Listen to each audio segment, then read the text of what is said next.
एक बार भगवान बुद्ध एक नगर में भिक्षुओं की सभा में उपस्थित हुए।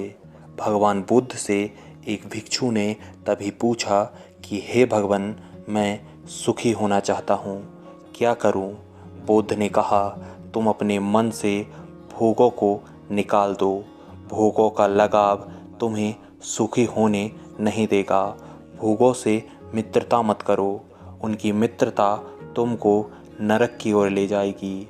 संसार के भोग चोर के समान हैं। ये चोर तुम्हारी आयु को धीरे धीरे नष्ट कर देंगे और तुम यहीं पर अपना मन खो बैठोगे। अपने मन से स्वार्थ की भावना को बिल्कुल निकाल दो। ऐसा करने से तुम्हारे मन में सम्यक ज्ञान उत्पन्न होगा। उस ज्ञान के सहारे तुम धीरे धीरे वैराग्य को प्राप्त कर लोगे। वैराग्य सर्व सुखों का खजाना है। वैराग्य इस जीवन का अंतिम छोर है। वैराग्य परमेश्वर है। वैराग्य ही मनुष्य का अहम है। वैराग्य ही सब कुछ है। इसके बाद एक और भिक्षु खड़े हुए और उन्होंने भगवान बुद्ध से एक सवाल पूछा कि मैं लोभ को मिटा नहीं पा रहा हूँ भगवान, मैं क्या करूँ? बुद्ध ने कहा कि तुम लोभ को एक सीमा में बांध दो। इस अंकुश से उसकी शक्ति कम हो जाएगी। अगर लोभ से सावधान नहीं होगे तो जीवन दुखों से भर जाएगा। लोभ एक प्रकार का फटा हुआ थैला है। उसको जितना भी भरोगे वह भर नहीं पाएगा। वह कभी नहीं भरेगा क्योंकि वह थैला ही फटा हुआ है। लोभ एक प्रकार का नशा है। तुम कितना भी संग्रह करो फिर भी तुम्हारा मन तृप्त नहीं हो सकता। लोभी मन की भूख कभी भी नहीं मिट सकती।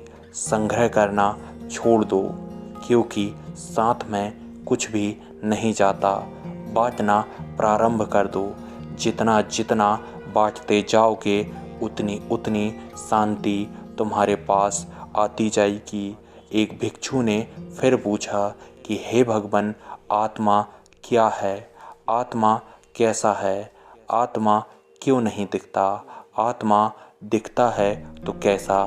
बुद्ध ने कहा कि आत्मा आनंद है, आत्मा प्रेम है, आत्मा शांति है, आत्मा पूर्ण है, आत्मा निराकार है, आत्मा सर्वव्यापक है, आत्मा तीनों कालों में नृत्य है, आत्मा अजर अमर है, आत्मा अद्वितीय है, आत्मा पुरातन है अर्थात पुराने से भी पुराना होते हुए भी नए से भी नया है। आत्मा स्त्री पुरुष और पशु पक्षी आदि सब जीवों में समाया हुआ है। वह सबका चेतन और सबका साक्षी है। आत्मा सबका दृष्टा है। आत्मा सब जीवों में विद्यमान है। वह सब जीवों का जन्म और मृत्यु भी देखता है। शरीर का बचपन, यौवन और बुढ़ापा भी देखता है। आत्मा स्वयं प्रकाश है। उसको किसी अन्य प्रकाश की जरूरत नहीं है। आत्मा निरंजन है जिसमें नाम मात्र का भी मेल नहीं है। आत्मा विकारों से रहित है। आत्मा अविनाशी है और वह जन्म मरण से रहित है। वह शाश्वत है अर्थात सदा है। आत्मा ना तो किसी को मारता है और ना ही किसी के द्वारा मारा जा सकता है। आत्मा को शस्त्र नहीं काट सकते। इसको आग नहीं जला सकती। इसको पानी नहीं डुबा सकता। इसको वायु नहीं सुखा सकती। आत्मा सनातन है अर्थात वह सदा रहने वाला अनादि है। आत्मा तटस्थ है। आत्मा पूर्ण है और तृप्त है। आत्मा परम पवित्र है। आत्माओं को इंद्रियां, मन और बुद्धि नहीं जान सकते, इसलिए वह अव्याप्त है। आत्मा तो इन सब से दूर है, इसलिए वह अचित्य है।